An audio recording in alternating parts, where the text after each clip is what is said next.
Welcome, our fellow lovers of love, and thank you for joining us on yet another excursion through the stream of consciousness, down the river of tranquility, to fill the lake of life with love.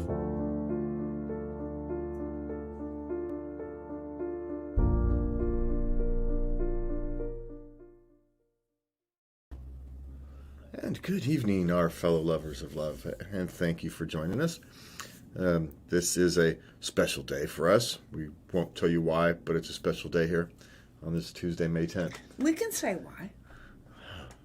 Well, we can? I wasn't going to say why. I was just going to tease everybody, but make sure that I actually had discussed it that way. See, I get benefits of keeping it quiet, but also mention it at the same time. See, I'm slick. I know what to do. We can mention it. Oh, today is the Lebinator's birthday. Yay! So you get your whole nickname tonight, the Lebinator. See, that's your real nickname. Lebby is for short.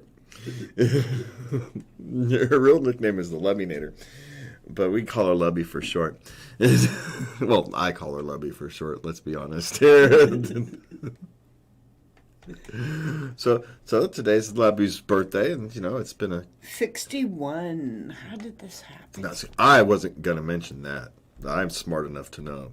Like earlier, I caught myself before I made birthday, because I'm raised boys, and we just joke about birthdays, and, men just kind of joke about getting old.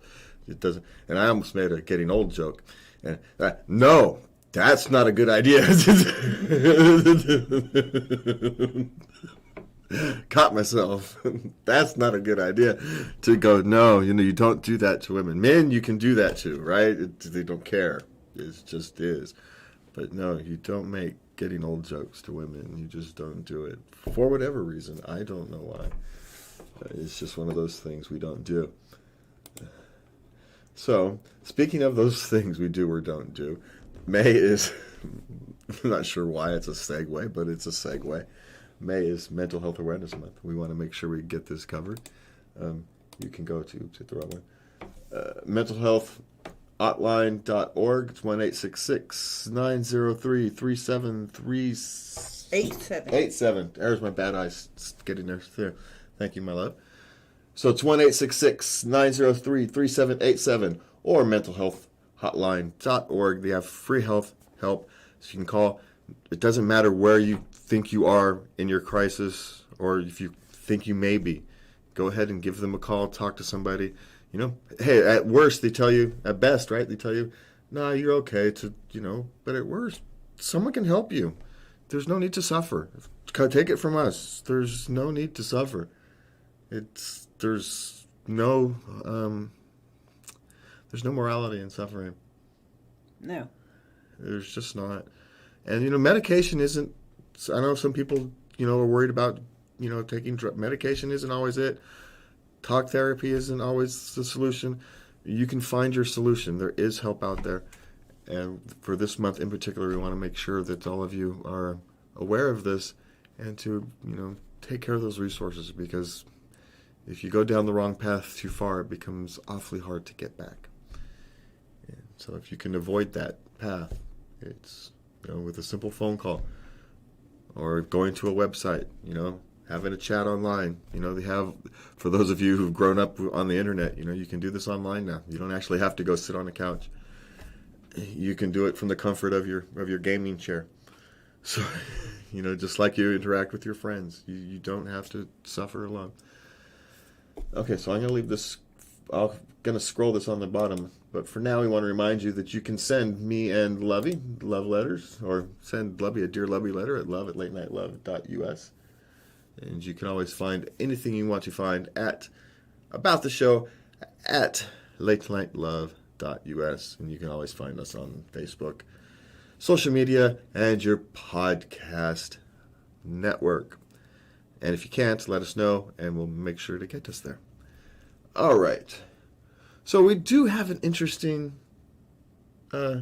topic on schedule for tonight. Yes, I didn't know very much about it until I did the reading for the show tonight. I mean, we seem to have fallen with 2 Tuesdays. I'm not sure 2 Tuesdays is a pattern yet, but it's a strange pattern. It seems to be Tuesday nights seems to be our what is it? Titular Tuesdays, I suppose. Titular Tuesdays. Titular Tuesdays, I suppose. Didn't intend it that way. It's just what comes up on the schedule. So, anyway. So, yes, we're talking... Oh, good. Pronounce that for me again. Polyamory. Polyamory. And if I know my ancient Greek, it's many love, right? If you get the strict definition. Or love many. Love of many, something like that. I don't know. I didn't see that in the reading. Oh, I did read it in there somewhere, but I forgot. But poly is many, and amorous is amorous. But I don't know if that's Latin or Greek. But it's fairly obvious if you understand the roots. So it's the idea that you can love many people at one time, I suppose, is the short way of saying it. But we'll quote a sociologist, Christian Cleese. Cleese?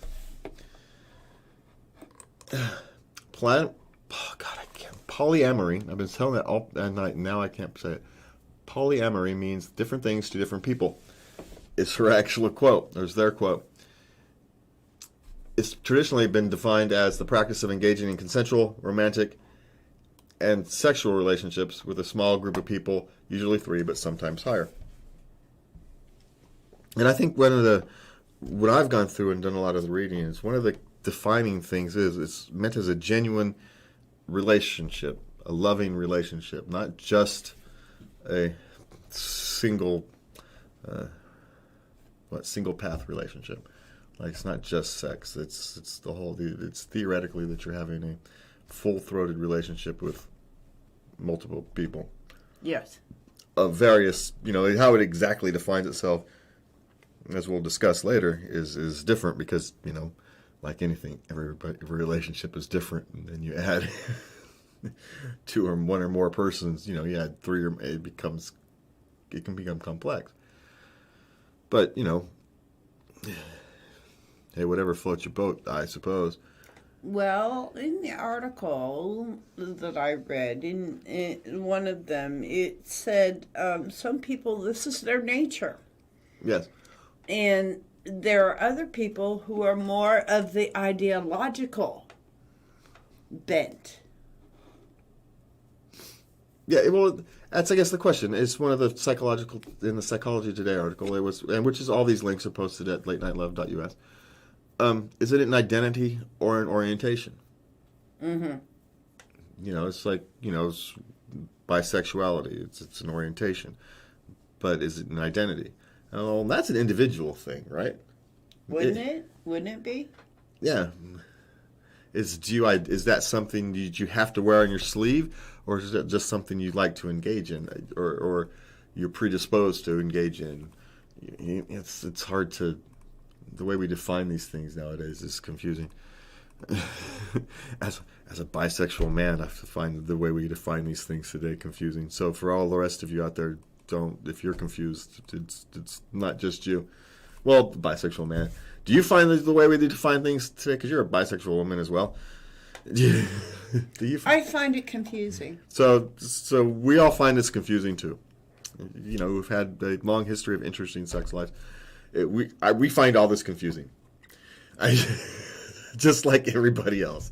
So for people who've grown up in highly traditional, normalized, people who are really normies, so to speak, to kind of try to engage in the modern world, it's got to be even worse.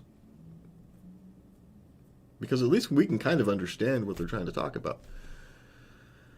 But anyway, if you're someone who's grown up in a traditional families, who's got a long history of traditional, you're kind of a normal person, a normie, and you're trying to understand this just from a rational, caring and compassionate way. I want to understand it just so I can accept it and move on with my life, right? Yes. Not because you want to get to part of it, just because you want to accept it. You want to get to understand enough of it so you can say, okay, I get it enough so that I don't have to think about it anymore. That it's just it's normal enough. I understand it. So it just is what it is. And it's hard because language shifts all the time and we can't even keep up. So how are normal people supposed to keep up? But that's a different discussion. Sorry. But it's, is it identity? Do you wear it on your sleeve? Is it something you have to do, or is it something you want to do, or is it something you are versus, it's a identity and orientation. It's a very complicated question to begin with. Yes, it is. Because, as some people would say their bisexuality or whatever is their orientation or their identity. I actually kind of get it. It's for me, I guess it would be an orientation. I can take it or leave the actual activity, but I can't pretend it's not there. Right? Right. But I don't have to wear it on my sleeve. It's not like a fundamental hardcore part of me, but some people it would be. Right? They have to if they don't feel full as a human being if it's not part of who they are. Right? So I can see that. Which is probably why 40% of polyamorous relationships report themselves as bisexual. Yes, we do not know how many polyamorous relationships there are. No, but it would make sense that if you're truly bisexual, that the only way you can actually genuinely be happy is to have multiple relationships. Maybe. I mean, if you're as your identity, not your orientation. If it's fundamental. If it's fundamental to who you are. Yeah. If it's like asking a singer not to sing, No, you can't even sing in the shower. Right? You couldn't do it to them. They would lose them. They'd be a shell of themselves. But if it's just something you like to engage in, if, circumstances happen, then it's a different thing, right? Yeah. Yeah. So and that's the kind of thing that makes it complicated, because if we can sit here, have this discussion, and still understand it and not be able to explain it, I just think how difficult the rest of the world is. Because is it hardwired like the romantic sexual? It becomes confusing. Is it? And part of it is there's not enough research, right? I think. Yeah, there's not enough research, but they have done enough research. There are 9 common types of polyamory. Uh-huh. All right. There is I can't pronounce this. Hierarchical. Oh my God, I can't talk tonight. Hierarchies. Hierarchical. Polyamorous relationship where there's a primary couple who may cohabitate. They combine finances, have children together, or participate in other aspects of a shared life. This couple defines the rules for how they're allowed to explore secondary relationships, together or separately. So like the Jada Smith and Pink and Will Smith type of thing. Yeah. Theoretically. Not Theoretically. That one worked out very well, but something of that nature. Yeah, anchor partners. Anchor partners, some define their relationship as anchor or nesting partnerships instead of primary. This is where all 3 people have equal say. They're considered equal in a partnership. So we would think of that more like a polygamy, right? Where it's like kind of a 3-person marriage. Is an easier way to think about it, even though it's not a marriage. It's not a marriage, right? Yeah, or the triad, which is essentially the same thing, but except it's a date and not so it's tight, right? What, triad? Yeah. They date other singles together. They seek a long-term partner. Yeah, it's like where a friend with benefits. Triad. But these women are known as unicorns in the lifestyle because they are very rare. Well, yeah. And men who are open to dating couples together are sometimes called dragons. Really? I wonder why that is. But I don't know. I wonder where that name come from. But it's probably easier to find, I would suspect. But that's like a friends with benefits type thing, right? Well, it's a threesome. Well, yeah, but it's a little deeper than a threesome. It's a routine. It's deeper than a threesome. It's a routine threesome, so it's like it's a love relationship. So it's kind of like a friends with benefits. I would suspect. I don't know. I'm trying to explain this to normal people. I mean, I don't understand, man. We're working it here, people. Okay, a quad. Some polyamorous couples choose to date other couples. Yeah. But then, hoping to find a long-term relationship called a quad. Yeah, we think of that as traditional swingers who happen to find another pair couple that actually work, that works together, and who knows, they go off and have a farm together and enjoy life as a. That's more man. That seems like more work than it's worth. Sometimes they are romantic partnerships without sex, particularly when an asexual or gray sexual partner is part of a relationship. Okay. Polyfidelity. Some are closed, and they engage in polyfidelity. Yeah, well, hey, these are the groups of people we get to play with, and, well, this is the group of people in our relationships. I play with is probably not the right word when we're talking about love, so I'm trying to correct myself on the fly here. Like I said, this is complicated stuff, man. And I laugh not to take it lightly. It's a nervous laughter because it's, you kind of know better. You catch yourself right after the fact that, oh, that's right. That's not what this discussion is. And so I'm just trying to explain why we're having trouble with it. And so we understand how normal people do. But yes, it's a closed. It's a closed relationship. Like however many people, this is the group, this is our tribe, so to speak. And yeah. Okay, polyfidelity often occurs when polysaturation is reached. The inability to add additional parties due to time and energy constraints. We have a time issue here, people. Polysaturation. I'm sorry, now they're just making up words. Why can't you just use all the other words, which you have to use anyway to explain what it means? So why don't you just explain what it means without calling it polysaturation? They got to give it a term. But you've got to explain the term. If you have to give it a term, then explain the term. Just use the explanation. I like terms. Okay. Okay, the next one is V. Apparently that's very common in polyamorous. One person dates two people separately. Now, these two people might never meet. They may become close friends, but they do not have a romantic relationship. Ah, the love triangle. I don't know why they call it a V, but because there's no. I was third. Involved in something. So there's like this. There's no third barrier wall. We were friends. She was very nice. Oh. Relationship anarchy.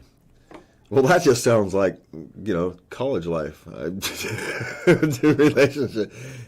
All participants are free to connect with others romantically and sexually without the restrictions of rules, labels, or hierarchies. Relationships evolve organically between partners involved, which are rooted in trust, communication, and autonomy. Relationship anarchy may still have anchor partners that they live or share other commitments with. That just doesn't seem like a relationship. That's the whole point of a relationship, is so it's not anarchy. I'm not entirely sure I would put that one personally, but what do I know? I clearly don't know what I'm doing. Okay, we have solo polygamy. Polyamory. Solo polyamory, sorry. Married to yourself multiple times, yes. They typically prefer to live alone and has multiple partnerships that they do not define in a hierarchical manner. Okay. But that just seems like dating. I'm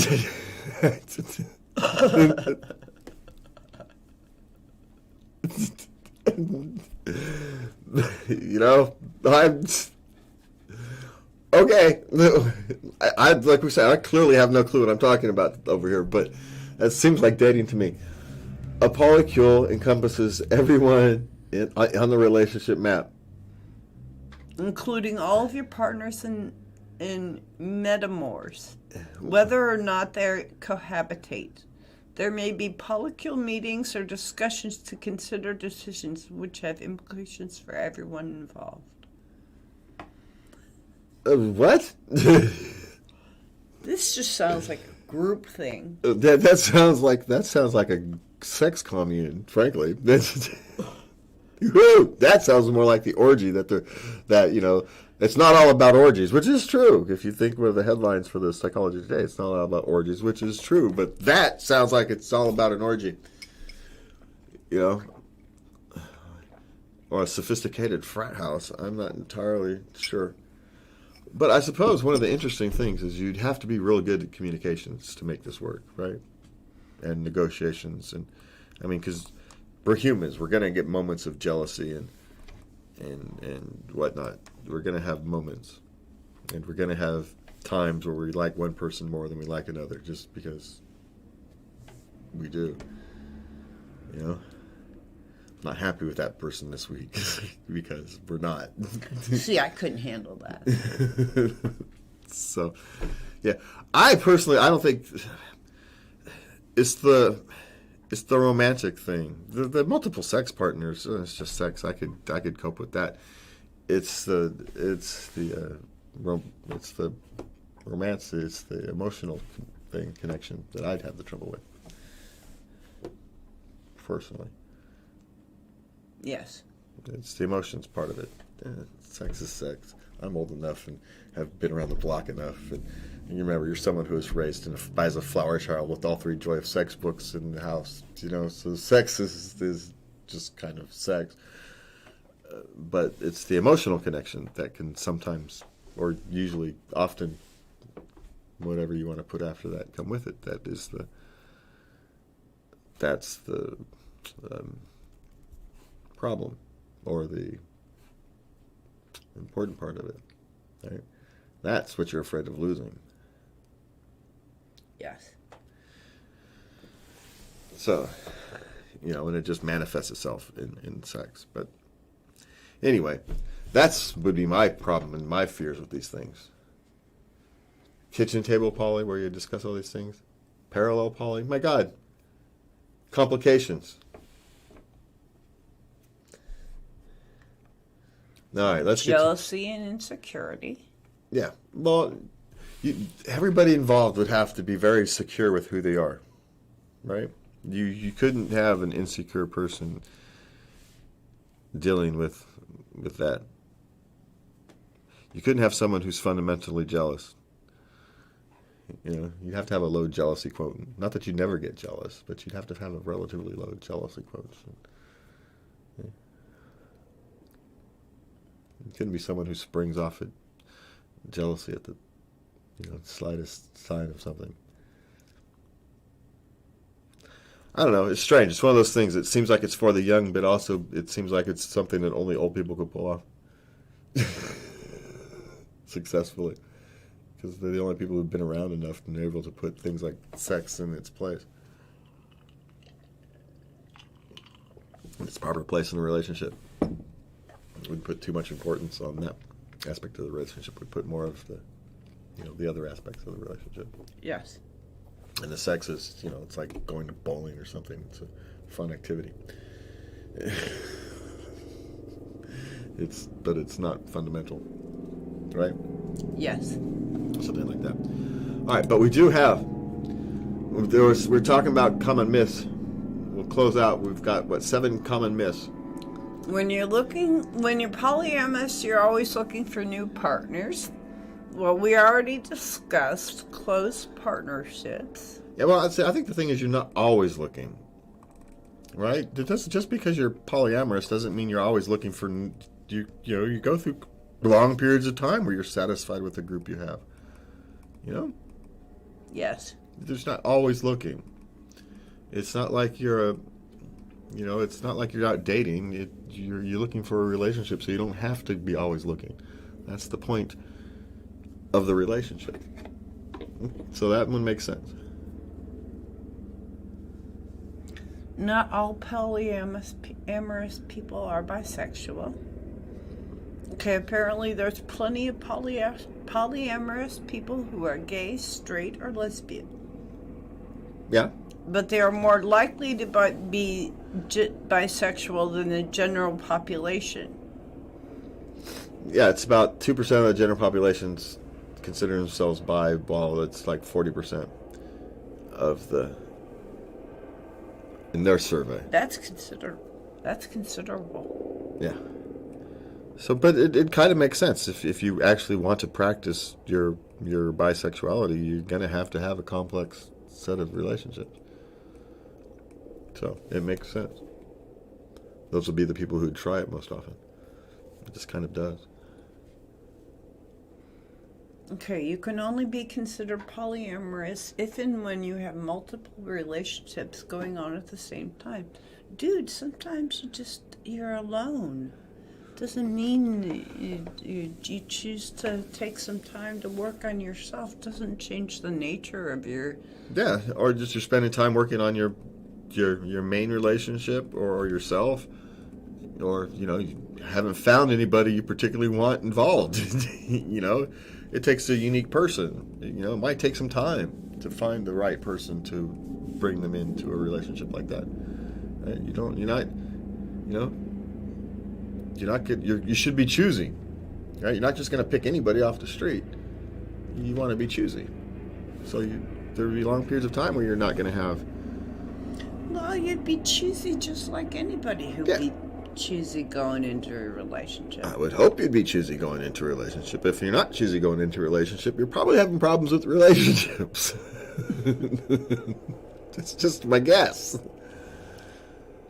Okay, if you have flings, you're not polyamorous.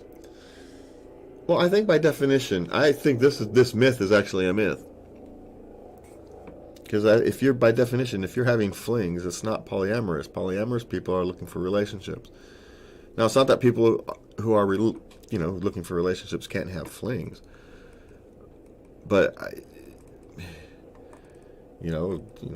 single people have flings. But I think you're doing two separate things there. I mean, they are two separate things: polyamorous and having flings. A polyamorous person can have a fling. I suppose they can cheat outside of why you would need to. I don't understand, but humans are humans. Well, unless that's part of the deal. Unless you're polyamory anarchy. Oh yeah! Oh my God! Then anything goes. But then that's not anyway. Okay. That's like destroying the definition just to call it anyway. Polyamory is just a thing that men trick women into doing so they can have more sex. See, that's the sexist, because they think women are just as sexual diverse and sexual desires as men do. We've just convinced ourselves, for whatever reason, that they're not. We are holy. I'm going to be quiet on that one. Yes, we're all men. Yeah. It's all these stupid things men do are to try to get women to have sex with them. So, and women know this. It's not like they don't know. So they get men to do all these stupid things.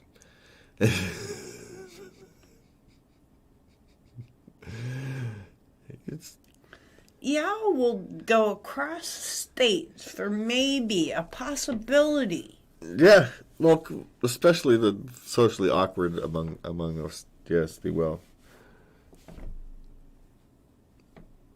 because they think they have that low of self-worth. They think they have to. It's sad, really. But women do it too. What is it that woman? This just recently, the woman who helped that prisoner, that convicted murderer, escape. Some romantic. She was a jail guard, and she helped this prisoner escape. Sold her house, the whole 9 yards. Get some Bonnie and Clyde style escape. It was weird. Why? Why would you do that? See, women are just as screwed up in the head as men are. And when it comes to that, when it comes to sex. I agree. All jokes aside, it takes two to tango. Yeah. Men and women, it's just, for whatever reasons, we've convinced ourselves that women are the better angels of our nature when they're not. They're just not. We're human. Yeah. We're just people. Just like anybody else. Men are more crass about it, I suppose. It's probably the thing that we should point out. It's not that women are any different. They have any less sexual desires, or their sexual desires are any more or less kinky on the grand scheme of things. Even though, if you kind of would pick and choose, there's less women on the extremes, sexual extremes, than men. But I'm not even entirely sure that's true. It's going to be depending upon how you define extremes to come to that conclusion.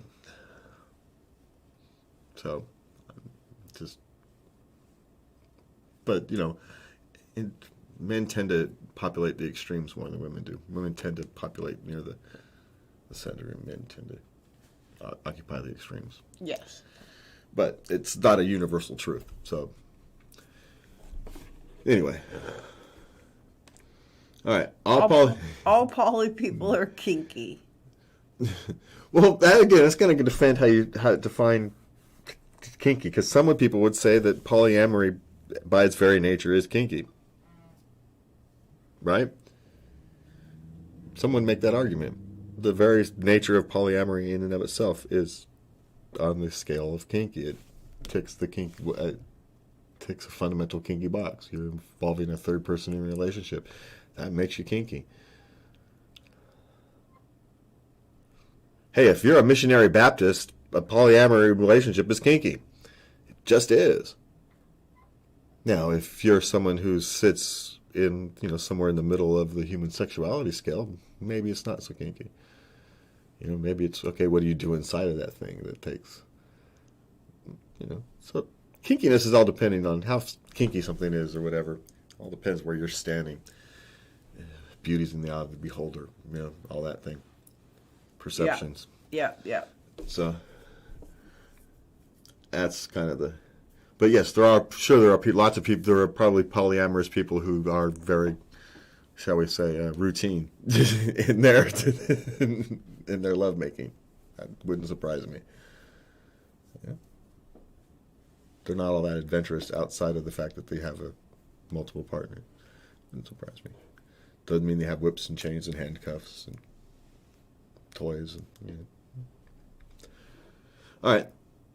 If you're polyamorous, you never get jealous. Well, if you don't get jealous, you're not human. You're just not.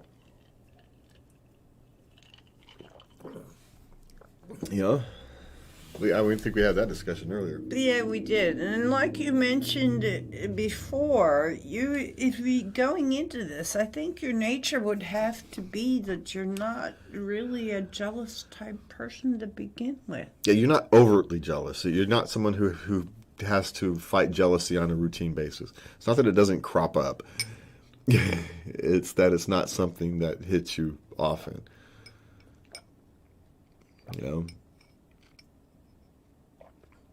Because how could you deal with it if it was one of those things that hit you often? Sure, it's going to hit you every now and again. When you're feeling a little insecure, you're struggling at work or something, and that happens to be the week your partner's off with the other partner, and you could actually use, you're going to feel a little jealous that week, right? You're just going to. You're going to feel a little needy, and that little neediness is going to manifest itself into some jealousy. And, but over the course of the relationship, it'll work itself out if it's an actual functional relationship, and it'll be fine. But if you're someone who pings that jealousy needle all the time, going through the grocery store and you get jealous because someone had saw that your partner's attractive, you're probably going to have a hard time. It's just, if you're someone who gets jealous because the girl at the counter is playing with her hair, and your boyfriend's oblivious to the matter, but you get jealous anyway. I think it's hilarious. You only think it's hilarious because I'm oblivious. I love watching you get hit on. It's only because I'm oblivious. It's funny. It's a tragic kind of funny. It's just amazing I ever get laid. Anyway, that is far too much information for all you Farm fans to now know, by the way. We want to thank you guys for coming. Please do us a favor, hit like, subscribe, follow, all that good stuff that you can do. You can always find us at latenightLove.us, Facebook, YouTube, and podcast networks. And please remember, it is Mental Health Awareness Month. You can go to mentalhealthhotline.org or 1-866-903-3787. Please call before you need to. They would much rather hear you then. All right, and that is that for me and Lovey tonight. Catch us again on Thursday. I think we're doing a live show this Thursday, so that'll be nice. And please remember to love everybody. Good night.